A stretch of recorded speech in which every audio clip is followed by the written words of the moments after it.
Back here in the U.S., the race for the White House heating up just days before the first GOP debate. Donald Trump continuing to hold a commanding lead over the competition. The competition will still point out it's early, but it's the issues that will take front and center. New numbers now from the latest Fox News poll.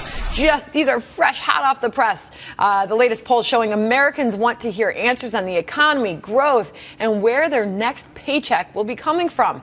Immigration, national security, and social issues all take a back seat. Still, it's the economy. It's the #1 issue for the voter. I expect that those presidential candidates on Thursday night will target their message to that. All right, our next guest served as White House political director under President George W. Bush. Matt Schlapp joins us from Washington.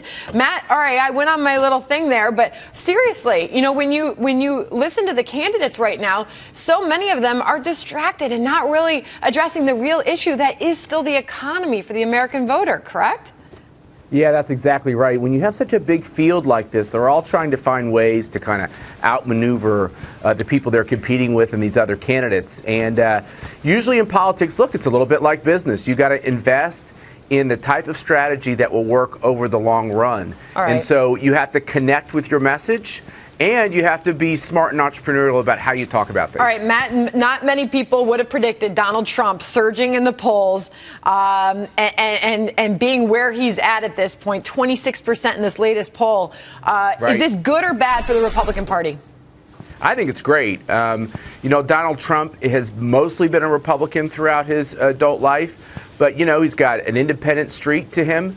And I think it's great when people who are not as partisan as me look to the Republican Party as the place where they think they should, that's the party they should work with to change the future of the country. So I think all independents, I think there's a lot of Democrats who are looking at the Obama policies and saying, I didn't mean for this to happen for the country. So I think there's a lot of Americans who are shopping, and I want them to come on board.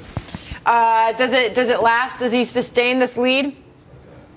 You know, I think these polls will go up and down. It is very rare in a Republican presidential nominating process for someone to lead from the beginning to the end.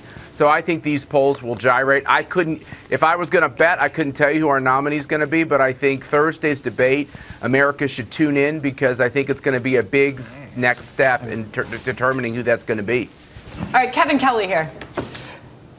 Has Donald Trump laid out any sustainable programs or ideas that would really benefit the American people? You know, what Donald Trump is doing is he's taking on Washington, D.C., saying it's broken, and he's saying, look, I'm a business guy. I know how to do deals. I can fix things. Beyond that, we haven't seen details on policies except he did get into a little more details on immigration. But that's okay, because right now this is not the time for those kind of detailed policies. Right now it's a little bit of trying to figure out what the personality of the candidate is. The next step in this process is going to be looking at these guys' plans and these people's plans, and part of that's going to start with the debate. Matt, this is Lincoln Ellis. Tell me what's going on with Bush and Rubio and Walker and why these campaigns seem so sluggish, almost sort of afterthoughts to what's going on in the Trump campaign right now. You know, they were caught a little flat-footed by the fact that Donald Trump understands the media probably better than all these candidates. I mean, ever since I was a kid, I've been reading about Donald Trump. He understands how to get his name out there. And so these other candidates are running more conventional campaigns. Now, the question is, can a unconventional campaign get it done? Or does or does a conventional campaign work better? And that's, boy, it's certainly fun to watch.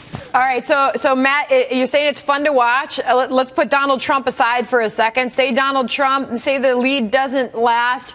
Who do you see as somebody who could, who's the dark horse? Some say Kasich is the dark horse. I know I talked to somebody yesterday who believes that. Is there anybody that we're not talking about yet that could sharply emerge in the polls the next couple weeks or next couple months? Well, look what Trump is tying into. It's this outsider who's taking on politics.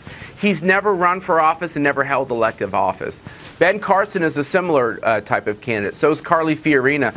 Carly Fiorina also adds the fact that she also has been successful in business. So these outsiders really have a chance. Look at that. In Matt, this unconventional year. You're just like everybody else. Put Trump aside for a second and you start answering the question with Trump. It's funny. He's got everybody talking to that degree. It's no doubt he's surging in the polls like he is. I mean, that brand recognition is just huge. All right, Matt Schlapp, thanks for joining us this morning. Thank you. All right.